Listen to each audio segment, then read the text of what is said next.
Okay, switch. Go for it. Have fun. Make a picture of an alien. I never, No, not I an never alien, a saw an UFO. alien. I've never, Alien I from the confess that land. I've never seen an alien. I've never envisioned one coming in. I've never He married one. claimed What's he I've talking been to? abducted by any. Sorry, I don't have misspoke. any- I meant UFO. I don't have any alien implants in me that I Maybe- know of. Make a picture of a I do UFO. have 4 implants, but they're not alien implants. Ready? Yeah, what are you doing? Are you drawing pictures now? So, well, first, tell us what, tell me You want the story? Whole the story, yeah. Okay, the story was this.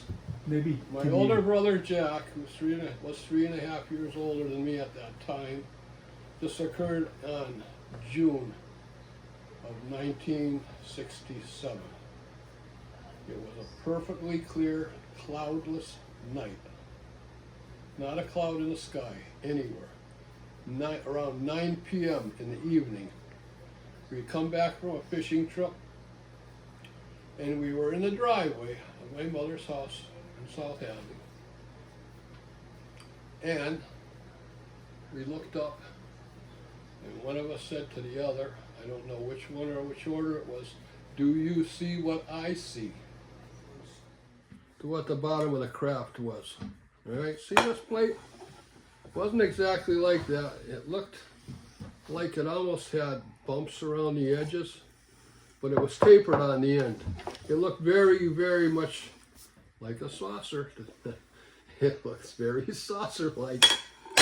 And they were both identical, but one was higher than the other in the air. And they never moved. And all the time that we saw them, they didn't move. They were there. And then the next thing that we knew, they disappeared. They vanished, just like they had cloaking. He was along with, where was he? We were just all 3 of us standing in the driveway. Yeah, I know, but We were where? saying goodbye Was- to my father. My parents were divorced. They didn't live together. Yeah, we were in town. We were 1, 2, 3, about 3 miles from here. Oh, yeah. Do you remember, what town was it? South Hadley? South Hadley. And what did you say? It was probably me. I probably saw it first because I was always into aviation and stuff that was in the sky. I might have sent it to my father. I said, "Hey, Dad, you see what I see up there?" And he nodded. He said, "Yeah." I said, "Jack, do you see that?" He said, "Yeah." And did you say what it was you saw at the time? Did you say, It's a flying I see a saucer. flying saucer? It's a UFO. No, we didn't say any of that. And We then, just wanted confirmation of what we were seeing. We didn't know what we were seeing. did you talk during the viewing for 10 minutes? You say you looked at it for 10 minutes. Yeah, we thought it was freaking amazing what we were seeing. So did you talk about it? Did you talk when about the features? When the second one appeared, first we saw that one, and it looked like it was about. It's very hard to tell heights when it's dark out and everything. Even in the daytime, it's hard to tell how high something is. I would say it was 1 mile to 2 miles high. It wasn't real high. So were you looking up like this, craning your neck? up? Exactly, like Just like that. Like that, right? Just like that. Just like it was that fan up there, but all right, looking at the little saucer in the middle of that fan. In fact, it did look. It had some resemblance to that little frickin' fan, but it didn't have windows that you could see of it. It looked like it had ridges on it, so that it was aerodynamically like this, just like the bottom of this plate. The bottom of it was sort of, but it had And little, it had this it had shape. like little, yeah, it had the shape. It had ribs along here, so it was indicative of this being maybe like that, having a little pointiness in it, but very shallow, so that anybody that was in it, it was a big round room in here, and probably I don't know what was on the other side of it. It didn't wobble. It didn't do anything. It just sat there. It was totally immobile while we watched it. A few minutes later, a second one appeared higher up. Same exact ship as that ship, but higher up. So you're saying that these were like facets? Like they were planes, like there's this plane. Yeah, And but then there was this plane. It looked like it was. It looked like it was stepped up from this edge and stepped up a little bit, but not stepped up a hell of a lot. And it had this scallop pattern. It had a scalloping on it. It wasn't exactly that pattern, but it had like a scalloped pattern, yeah. Scallops. But the scallops would have been down here. They wouldn't have been on this flat surface. They would have been along here. But I'm not sure if they were scallops running that way or they were running this way.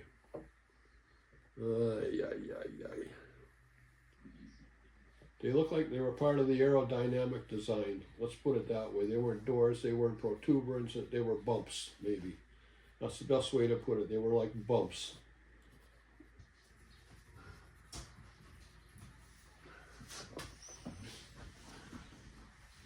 Okay. Hey, Troy.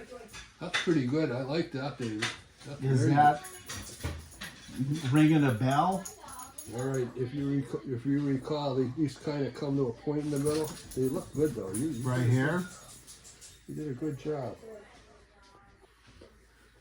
And then you have a second one that appears maybe, I don't know, 3 or 4, maybe, at the most 3 or 4 minutes later, a second one appears, and it appears to be substantially higher than this one. Is this your scaling and distance from the, that's what it looked like to you, but basically? it might have been further away because that's a long time to remember from. But they looked like they were both identical. And we continued to watch them until our necks got sore, and then they just went blink, blink, and they didn't swoosh off. They didn't disappear into the freaking night sky. They just turned off. They weren't there. You could see through where they were, and there was nothing there. You didn't. So see what it. did you say to each other when this one appeared? all Holy of a sudden? shit! Basically, what would you say? What can you say when you see? I don't know. Do we want to report it to us? No, they reported all kinds of UFOs in this area around that time to Westover, and they laughed them all off. They said to people, it's nothing. They just thought people were lunatics. So you're saying there was a rash of UFO sightings? There was a huge rash around that time. But like in 1967? Or? I would say 1966 to 1970. Yeah, I would say 4 or 5 years there. It was constant. They said, I had a girlfriend in Holyoke when I was a teenager. It even happened before that because I think I was even younger, and she said they were flying up and down the Connecticut River. You think about it every day? No. Do you think about it often? No. Just when UFOs come up? When there's UFO stories on YouTube all the time, and I watched those hearings that they had on the UAPs, all of that shit. That's when I think about it. Yeah. Because they've been freaking calling people nuts for years. And they never called me a nut because I never reported it. This is the first time reporting it to you because you're like family. And so And your that's dad was exactly how older. they looked. Do you remember, did he have an opinion? Do you remember what he thought about it? Oh Christ, my dad and I used to love watching Twilight Zone. We used to watch Outer Limits. We watched all of that horseshit. Yeah. And it was great horseshit. And I used to read Isaac Asimov, all of that shit about space. Yeah, it was absolutely flabbergasting. It was like we're seeing something that we've never seen before in our lives. Yeah. And that's how you remember it. And you don't throw it away. You don't throw away your memories. And that was an awesome memory. It really was. So you guys slap each other on the back. You're like, can you believe it? And you guys go your separate ways. Did you have any dreams about it? Mm-hmm. No? And then the next day you called up your brother and you like, did that really happen? Or No. well, when did you talk about it again? I don't recall when we talked about it again. I really don't. Something that fantastic, you just never bothered to talk to each other anymore? We saw what we saw. What was there else to say? Well, I don't know. I would say, what was that? How do we find out? Do you know anyone else? I mean, Everybody that was reporting anything back then was a nut. Was a freaking gall darn lunatic. There's nothing coming here from the distances are too far. Even Sagan said it. Carl Sagan, when he was alive, he said, nothing can reach us from there because it's too freaking far. But now they're reconsidering that. So at the time, did everything. you discuss with your dad or your brother? Well, we are not going to talk about this because they're going to think we're nuts. No, we You didn't just really never said anything. No, we just said, boy, that was something, maybe. You know, something like that. Boy, that was something. I wonder what the frick, where the frick they were from. We might have said that. You know? And But they were definitely not of this earth that we, at that time, that we thought there was anything, you know. But you've gotta wonder about this, David, too. When did we first come off the ground with an airplane? 1903? How did we get so far so fast? So far, so fast. So far that we're ready to go to frickin' Mars. You think that this was all evolution and we just freaking got smart all of a sudden about space travel and stuff? Well, I mean, it's 120 years later. I mean, it's not that fast. I think it's not fast. I think it's very freaking fast. So you're saying, what are you saying? I'm saying we getting some help from somewhere, somebody whispering in our ears. We know something. Why is the cover up? Why is the cover up there? Why is, now we know there was a cover up. Everybody knows there was a cover up. Everybody knows there was a cover up. So you're saying our ability to fly in space is due to getting some technology from extraterrestrials. Either from crash spacecraft that they covered up. You heard of Roswell? That's a good example. Maybe Roswell was a weather balloon, but I don't think so. Okay, so you grew up with an interest in aircraft. Did it result from this, or you already were interested in aircraft? I was interested in aircraft from the time we moved When you were a into that child? house. Westover's right over there. I'll show you what they had at Westover. This is the drone. This is the modern day drone. This is what they were flying out of Westover. This is an F-104. Yeah. This is the fastest Mach 2 airplane that we had in 1955. These were flying out of Westover. You could hear, woo, it sounded just like that. Woo, they had the oddest sound. They had a J-79 engine in it. It was a jet engine. It was a Mach 2 airplane. You'd hear that woo, woo, woo, and I'd run out to the front steps, not far from where I saw these, to see these things fly by, and they'd already be on the horizon. I can show you what the actual airplanes were. I made models of them upstairs that they had. All right, let's lead in a little bit into the light right here. Yeah. So, how did seeing this change your life?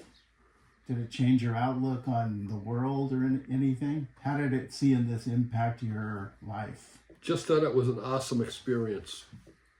It didn't impact my life at all. I mean, what would it have done to impact my life? It didn't make me change my religion. It didn't make me change my, well, it might have altered my beliefs a little. So that we're not the only ones out here in the universe. The universe is a huge place, so in that way, yeah. And I had been reading science fiction as a teenager all the freaking time. But science fiction is now science fact. Whether you want to believe it or not, a lot of it's fact. okay, say they, instead of just disappearing, say they stopped and came down and got out of their ship and said, hey you, how's it going? What would you have said to these aliens? How's by you? Probably the same thing that they said if they were that friendly. How's by you? Nice to meet you. Would you offer them some fish? Where are you from? I'd offer them whatever they might like. If they wanted something that was as easy as giving them some fish, I'd give them some fish. I'd give them the shirt off my frickin' back if they were peaceful and friendly. Yeah. Yeah.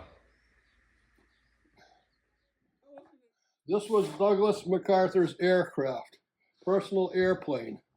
He had modified this Constellation, smaller model of the Constellation, with these windows in the front. He actually had these installed so he could see the battlefield or see the country he was going into. Anytime he flew on his airplane, he was able to observe what was below him. How many airplanes do you have? I don't have any idea how many I have. I have a lot. There's four different examples of the F-101B Voodoo, and this is the RF-101C. And this was total reconnaissance. These airplanes flew over Vietnam and they flew over Cuba back during the Cuban Missile Crisis. They came back with bullet holes through the wings. Over here we have a French Mirage, and on the very end we have an F-102 Delta Dagger, a Century Series aircraft because it came out in the middle of the 1950s, so it was called Century Series. This is your U-2.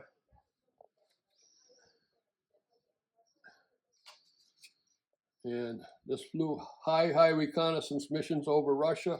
This is the very type of airplane that Gary Francis Powers was shot down in over Russia and held prisoner for several years.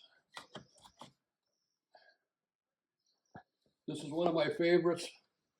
This is the F-104. This happens to be a C model, which was a pretty good improvement over the A model, which used to fly out of Westover Air Force Base. This here is one of my favorites because very few people know too much about it. They know a lot about the Blackbird, but this is the brother of the Blackbird.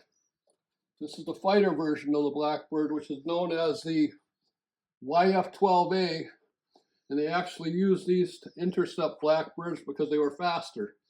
And this one is showing 3 kill marks on it, which are silhouettes of SR-71s that were successfully intercepted and shot down with gun camera photos rather than missiles.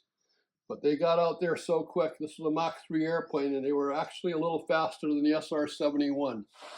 And here we have the version of the airplane that was being built by North American Aviation. This is called the F-108A Rapier, and it had about the same speed, nearly the same speed as the SR-71. It was on the production in the assembly line. I have photos of it being built, but as far as flying, they canceled the program because they already had the SR-71 in production. And they didn't need 2 Mach 3 airplanes at the time, they didn't think. And this was an escort for the XB-70, which was the largest bomber ever produced by any country, which was why the Russians produced the MiG-25, known as the Foxbat, and since then the MiG-31 modified from the MiG-25. That was a Mach 3 aircraft. Not too many airplanes could catch it. We go down here lower, we have pictures of early 1950s aircraft, straight wing and swept wing. We have an F-94C here. We have an F-89 Scorpion, an F-86, probably a D model, an F-100D. Over here we have Phantoms on this shelf. We have an RAC Vigilante, which was a Mach 2 bomber. Several were shot down over Vietnam, not because they were slow. They were very fast. They were shot down because they flew the same route too many times. And they knew when they were coming and where they would be.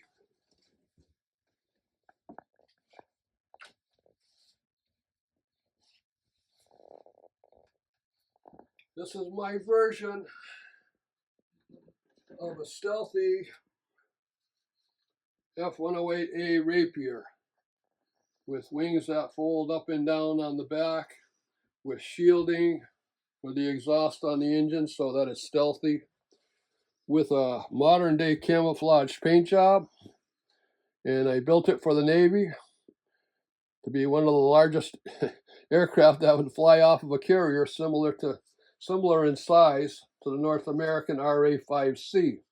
Up here we have scales, 1/18 scale F-104s. These used to fly out of Westover in the A model, but these are Cs, these are the later models. And those are 1/18 scale die-cast models.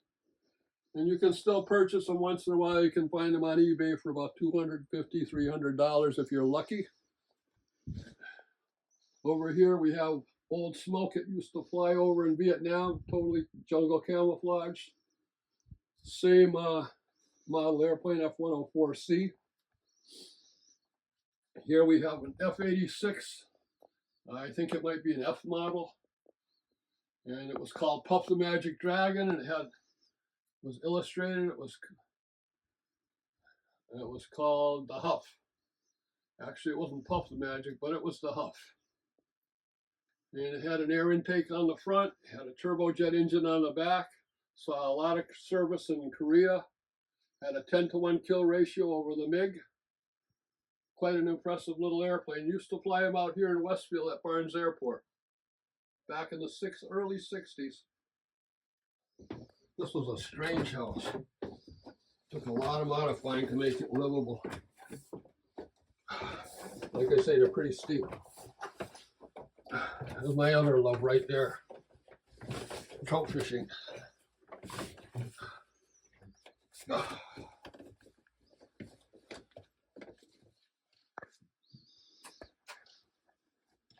We have two different scales here. We have a lot of 1/72nd scale aircraft up and through here.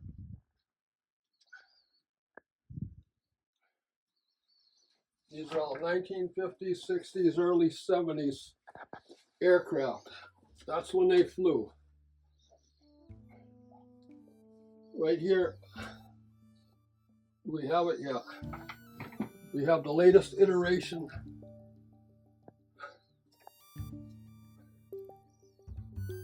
of the E2 Hawkeye. This would be a D model, which has these many bladed propellers, probably more efficient. In the latest iteration of the early warning Navy aircraft. Just can see around a couple 100 miles out in every direction and tell what's in the air and whose it belongs to, who it belongs to.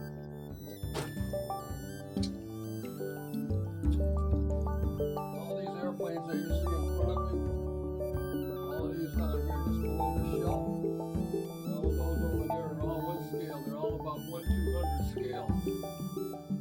Most of them are die cast, some of them aren't. This is what the Chinese think the new F-47 is going to look like. There's no way for them to know unless they've been in the plant and they have all the specs. I think it's smaller. Perfect.